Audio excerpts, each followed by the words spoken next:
अस्सलाम वालेकुम। I hope कि आप सब ठीक होंगे जी। तो आज हम बात करने वाले हैं स्मार्ट फार्मूला पे, ठीक है। यानी कि स्मार्ट के बारे में तो आप लोग सब जानते हैं कि स्मार्ट हम किसी की तारीफ़ करने के लिए भी यूज़ करते हैं। स्मार्ट हम ऐसे भी कर लेते हैं, जैसे मैं कह दूं कि फ़लाँ शख्स तो यार बहुत स्मार्ट है, ठीक है। तो मैंने उस बंदे की तारीफ़ कर दी, ठीक है। अब आपको ये नहीं पता स्मार्ट के पीछे है क्या-क्या चीज़, ठीक है। तो यानी कि फ़लाँ बंदा बहुत स्मार्ट है, वो ऐसा काम करता है, फ़लाँ ये मैं कह देती हूँ, ठीक है। तो जो स्मार्ट है ये 5 हुर्फ हैं इसके, ठीक है, SMART, ठीक है। हर लफ्ज़ का ना जो मतलब है वो अलग है, ठीक है। सबसे पहले जो होता है वो होता है एस का मतलब क्या होता है स्किल। जब आपके पास स्किल्स होंगी ना, तो आप स्किल्स को आगे लेके जाएँगे तो आप कामयाब रहेंगे, ठीक है। स्किल्स के बगैर कोई भी काम जो है उसमें हमें महारत नहीं मिलती और ना ही हम कामयाब हो पाते हैं, क्योंकि स्किल्स के बगैर तो कोई बंदा भी कामयाब नहीं हो सकता, ठीक है। उसके बाद हमारे पास आ जाता है ए।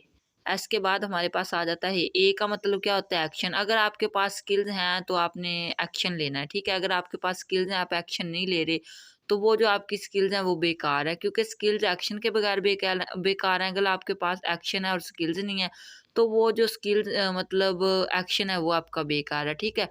तो आपके पास स्किल्स भी होना ज़रूरी है, उसके ऊपर आपका एक्शन होना ज़रूरी है, तो आप कामयाब हैं। उसके बाद आ जाता है आर, ठीक है। सॉरी, उसके बाद आ जाता है एम। एम का जो मतलब होता है वो होता है माइंडसेट, ठीक है। अगर आपके पास स्किल्स भी हैं और आपके पास जो मतलब कि एक्शन प्लान भी है, और उसके बाद आपके पास माइंडसेट का होना बहुत ज़रूरी है। आपका माइंडसेट, आपकी टीम का माइंडसेट और जो काम कर रहे हैं उन लोगों का माइंडसेट होना बहुत ज़रूरी है, क्योंकि माइंडसेट के बगैर तो कोई बंदा भी कामयाब नहीं हो सकता किसी भी फील्ड में, ठीक है। तो यहाँ पे आपका माइंडसेट होना बहुत ही ज़्यादा ज़रूरी होता है, ठीक है। उसके बाद आपके पास आ जाता है आर, ठीक है। आर का मतलब क्या होता है रिज़ल्ट, यानी कि आपके पास स्किल्स भी थी, आपने एक्शन भी लिया, आपके पास माइंडसेट भी था और उन तीनों का मिक्सर बनाया, तो उससे जो हासिल होने वाली चीज़ होती है वो होता है आपका रिज़ल्ट, ठीक है। यानी कि आपने पहले आपके पास स्किल्स थी, स्किल्स पे आपने एक्शन लिया, एक्शन के बाद आपका माइंडसेट बना, ठीक है। उसके बाद क्या आता है, आपको रिज़ल्ट आता है, ठीक है। और उसके बाद आ जाता है लास्ट पे टी। टी का क्या मतलब होता है टाइम लिमिट, ठीक है। यानी कि आप किसी भी चीज़ को कितना टाइम दे सकते हैं, कितनी लिमिट के अंदर आप वो चीज़ जो है कंप्लीट कर सकते हैं, ठीक है।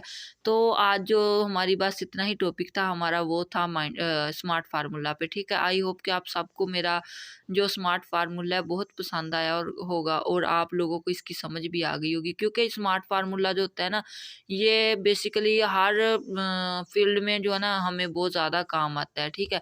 क्योंकि स्मार्ट फार्मूला के बगैर ना कोई भी चीज़ जो है वो मेरा ख्याल है बेकार होती है, क्योंकि हमें किसी भी फील्ड में स्मार्ट फार्मूला जो है ना वो बहुत काम आता है। और आपको भी सबको स्मार्ट फार्मूले का यानी कि आपके पास स्मार्ट फार्मूला ज़रूर होना चाहिए। थैंक्स।